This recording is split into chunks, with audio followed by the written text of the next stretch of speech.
Le vocali, suono Ö, risulta sempre tonica e si pronuncia arrotondata.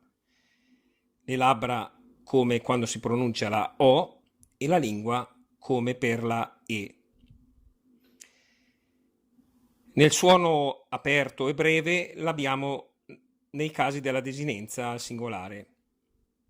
Esempi: il faseux, il fagiolo, il fieu, il figlio, e il gabareux, il chiodino.